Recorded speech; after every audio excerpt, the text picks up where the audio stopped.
Hi guys, it's Will here, returning to the First 15 Rugby YouTube channel for the first time in what has almost been 4 years. Now, what better time to return than to preview the Rugby World Cup in France, which is now approaching 6 weeks away. In today's video, I'm going to be looking at the probability and each team's chances of winning the Rugby World Cup. Now, the way I've calculated these percentages is I found the odds and then turned that into a percentage.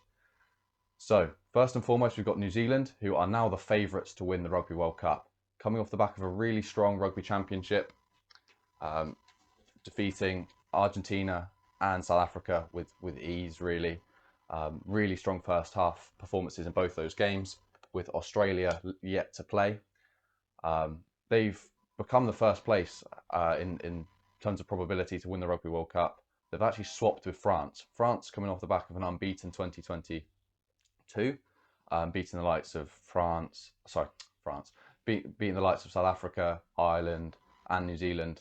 I think New Zealand was 2021, but they've proven that they can win these big test matches against the best in the world, and holding off those teams in the later stages of the games. The crowd really pulling them through. So New Zealand is the favourites to win the Rugby World Cup with 24% chance of winning it. So they are very, very strong favourites.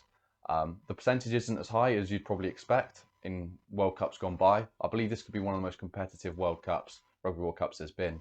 Usually 2015, New Zealand would have been a very, very high chance of winning. So 24% means sort of 1 in 4 chance of winning the Rugby World Cup. Now they are being followed by France with 23%. So France really are pretty much on the same percentage chance as New Zealand, but have just fallen behind slightly. That could just simply be because New Zealand have played more recently. France are yet to have any games in the last few months before the World Cup. So New Zealand are on form, and France, we don't know where they're at. I mean, we would expect them to be on form, but because they haven't played in recent weeks, that potentially gives New Zealand the advantage. Both New Zealand and France have had great continuity in selection.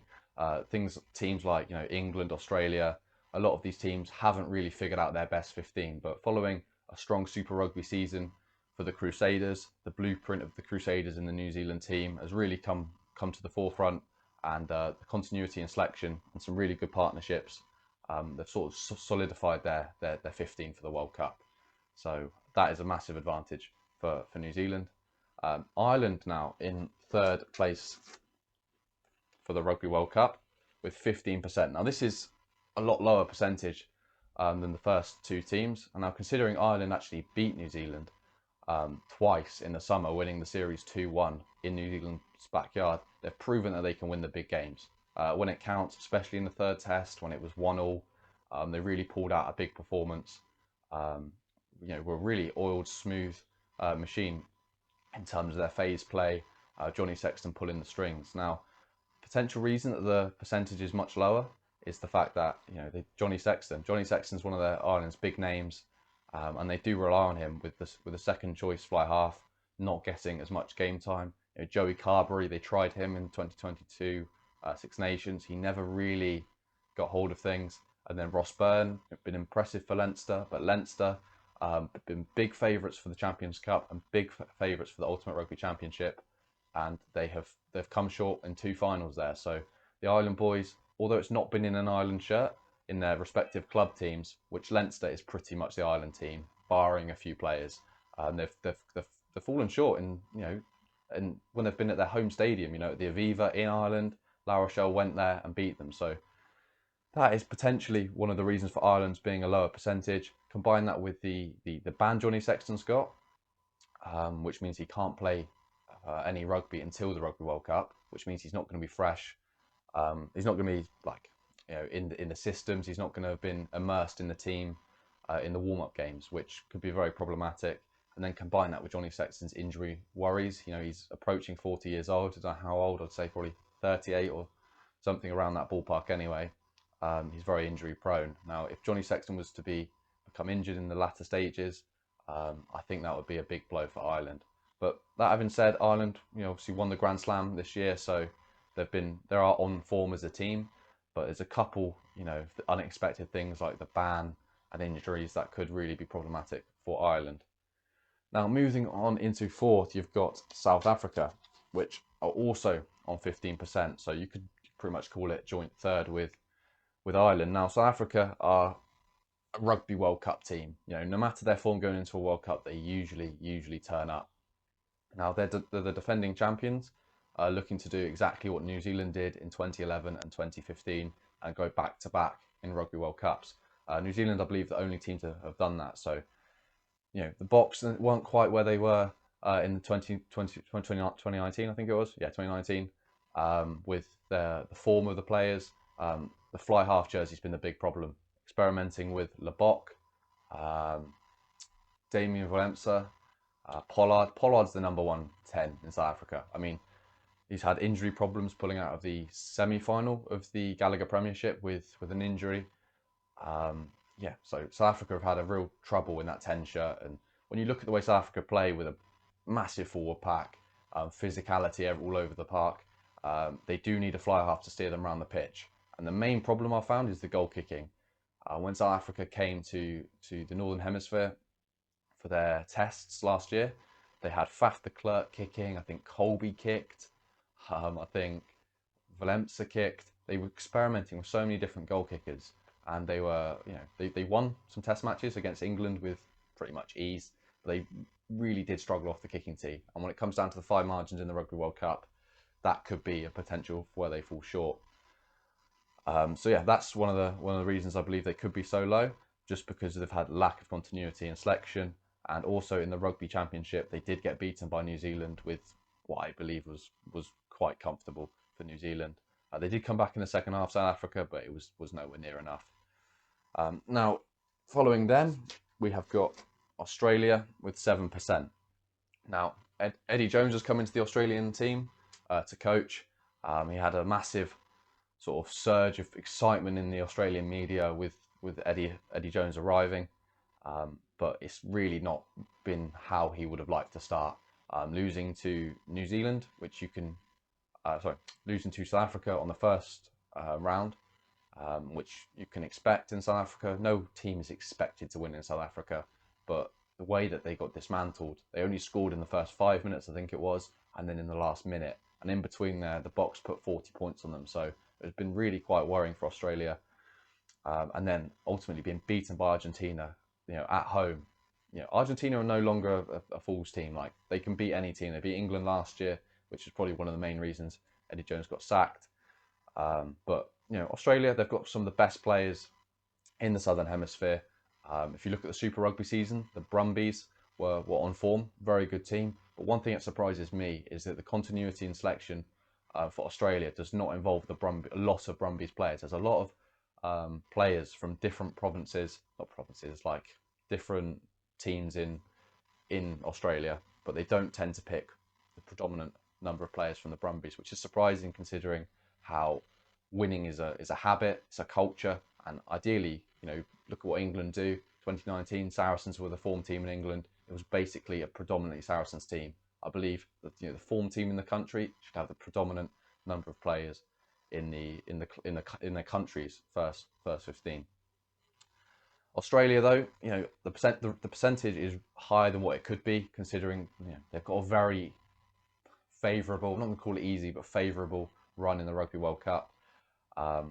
They'll get out their pool with relative ease, unless something drastically goes wrong. And from that point, you've just got to win 3 Test matches, and you're the world champion. So when you look at teams like Scotland, Ireland, and South Africa being in the same pool, that's going to be a hard pool to get out of. Scotland, are no fools anymore. If Scotland played Australia, you'd say you wouldn't necessarily know which way to call it at the moment.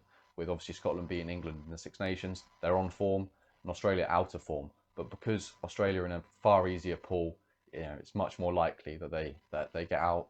And then from that point, they've just got to win 3 games. Just win 3 games. Obviously, it's going to be extremely difficult, and they're not favourites to do that. But if they can win 3 games back to back, they will be world champions. Now, on the same percentage is England. Now, England, where do we start with England? A lot of selection decisions so far that I've seen in the World Cup squad that I just simply don't agree with. Going back, selection is with Borthwick, it seemed not to be based on form. the likes of Caden Murley, Valra Ruskin, two of my favourite Gaelic Premiership players being left out of the Rugby World Cup squad, which for me is very disappointing. And they've gone back to the likes of Johnny May on the wing, and Johnny May, like, in my opinion, I don't think he's a top 5 winger in England at the moment, and his form's, he's done amazing things for England. In terms of England tries, he's up there, but I believe he's not been on form to prove that he deserves a starting spot on the wing. But England, once again, are on the favourable side of the draw. The draw happened for the Rugby World Cup 3 years before the World Cup, when the world rankings have changed so much. In 2020, England were like top 3 or 4 in the world, I think. So now they're down in like, 6th, 7th, maybe lower, I can't remember. But, they're struggling at the moment. So being on the favourable side of the draw does help them. And with big test match players like your Farrells, your Itogis, your Watsons, Manu Tuolangi being in form.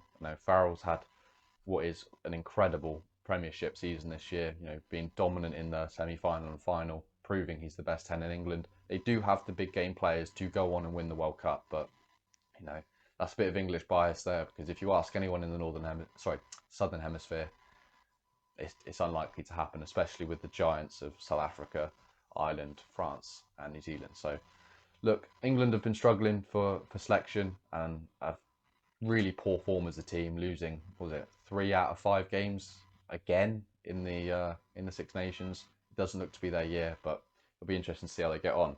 Now, surprisingly, as low as they are, is Argentina, with only 3% chance of winning the Rugby World Cup. Now, Argentina have proven in the World Cups they can cause upset after upset, knocking out Ireland in 2015 and beating England this year. Was it last year under Eddie Jones at Twickenham? No team that is outside the top 5 in the world ranking should really be come to Twickenham and winning, but Argentina did it, and they look quite comfortable doing so.